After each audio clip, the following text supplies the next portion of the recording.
মাঝে, মাঝে ডেভিড হিউমের একটা বিখ্যাত উক্তি খুব বেশি মনে পড়ে যায়। সেটা হলো, "পৃথিবীটা একটা রঙ্গমঞ্চ। আর এই রঙ্গমঞ্চে আমরা প্রতিনিয়তই বিভিন্ন চরিত্রে অভিনয় করছি।" আর এখন বাস্তব জীবনে সত্যি এই কথাটার প্রতিফলন দেখতে পাই। আসলে আমরা প্রতিনিয়তই অভিনয় করছি। বিভিন্ন চরিত্রে অভিনয় করছি। হ্যালো এভরিওয়ান, আসসালামু আলাইকুম। আমি জান্নাত। আজকে আমি আপনাদের সাথে আমার ছোট্ট একটা ভিডিও নিয়ে হাজির হলাম। আশা করি আপনাদের অনেক ভালো লাগবে। এই সংগ্রামময় জীবনে আমরা কিন্তু প্রত্যেকটা মানুষই নিজস্ব অবস্থান থেকে নানা ধরনের সমস্যার সাথে সংগ্রাম করে চলছি। কেউ বা সফল হচ্ছি, আবার কেউ বা ব্যর্থ।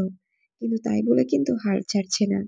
সবাই নিজস্ব অবস্থান থেকে তার প্রতিকূলতার বিরুদ্ধে লড়াই করে যাচ্ছে। তবে এই সংগ্রামময় জীবনে নিজের ভালো থাকার দায়িত্বটা কিন্তু সবসময় নিজেকেই নিতে হবে। অন্য কেউ কিন্তু আপনার ভালো থাকার দায়িত্বটা নেবে না। বরং আপনার খারাপ সময়গুলোতে অনেকে কটু কথা, অনেকে আপনার মনোবলটা ভেঙে দেওয়ার জন্য অনেক কথাই বলবে। কিন্তু আপনার সেই খারাপ সময়টাতে আপনার সঙ্গ কেউ দেবে না। তো আমি এইজন্য মনে করি, যখন আমার খারাপ সময়তে আমি কাউকে পাশে পাবো না, তখন সেই মানুষগুলো নিশ্চয়ই আমার ভালো সময়টাতে পাশে থাকার অধিকার রাখে না। তবে আমাদের এই পুরুষশাসিত সমাজ ব্যবস্থায় মেয়েদের ভালো থাকাটা আবার খুব বেশি পছন্দ হয় না। মেয়েরা যদি নিজেকে একটু ভালোবাসতে চায়, নিজেকে একটু সময় দিতে চায়, তাহলে সেটা হয়ে যায় একটা উগ্রতার শামিল। সেটা তাদের কাছে ব্যাপকভাবে আঘাত করে। আমি বুঝি না, তারা এটা কেন বোঝে না? তারাও যদি একটা মানুষ হয়ে থাকে, তাহলে আমরা মেয়েরাও তো মানুষ। আমাদেরও তো নিজস্ব ইচ্ছা, নিজস্ব ভালো লাগা বলতে কিছু আছে। আর এই মানুষগুলো দেখবেন সেটা বোঝার চেষ্টা করে না। যাই হোক, অনেক কথাই বললাম। তো আমি আসলে ঘুরতে, ঘুরতে এখানে একটা স্কুলের মাঠ দেখলাম, যেখানে বাচ্চারা অনেক সুন্দর করে খেলা করছিল। আর এইটা দেখে নিজের ছোটবেলা, নিজের স্কুল লাইফের কথা মনে হয়ে গেল।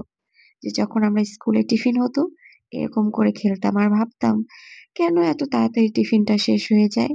যদি আরো কিছুক্ষণ খেলতে পারতাম। আসলে ঢাকা শহরে প্রকৃতি খুঁজে পাওয়া খুব কঠিন। তারপরও আমি একটা সুন্দর জায়গায় চলে এসেছিলাম। যদিও অনেকেই জায়গাটা চিনতে পারবে, আবার অনেকেই চিনবে না। তবে যারা চিনবে না তারা কিন্তু অবশ্যই জানতে চাইবেন জায়গাটি কোথায়। আমি মাঝে, মাঝে এরকম প্রাকৃতিক জায়গাগুলোতে একটু ঘুরতে পছন্দ করি। আমার যদি অবসর সময় থাকে, তাহলে আমি একটু ঘুরে বেড়াতে অনেক ভালো লাগে আমার। আপনারা কে, কে করেন এই কাজটা? অবশ্যই কিন্তু জানাবেন। তো আমি রাস্তা দিয়ে হাঁটার সময় এখানে একটা ফুলের গাছ দেখলাম। জানি না ফুল গাছটার নাম কি? খুব সুন্দর হলুদ, হলুদ থোকায়, থোকায় ফুল ফুটেছিল। তো ভাবলাম এটাও একটু ভিডিওর ভিতরে নিয়ে নিই। আমার আবার অভ্যাস, রাস্তা দিয়ে যাওয়ার সময় যদি কোনো সুন্দর জিনিস চোখে পড়ে, তাহলে সেটা ক্যাপচার করে নিই। আর আমি জানি প্রত্যেকটা কনটেন্ট ক্রিয়েটরই এটা করে। কারণ আমাদের ভিডিও বানানোর জন্য প্রচুর পরিমাণ ভিডিওর প্রয়োজন হয়। ওইজন্য যখন যেখানে যেটা পাই, সেটাই একটু টুক করে ভিডিও করে নেই। তো আমি যে রাস্তা দিয়ে হাঁটছিলাম, এখানে একটা স্ট্রিট ফুডের দোকান ছিল। বাট আমি কিছুই খাই নাই। আমার নজর ছিল ওই আইসক্রিম পার্লারটার দিকে। বাট আমি আইসক্রিমও খাই নাই। যদিও জানি আজকে আমার ভয়েসটা খুব খারাপ ছিল, আপনাদের ভিডিওটা ভালো লাগেনি। তবুও ভালো লাগলে লাইক, কমেন্ট, শেয়ার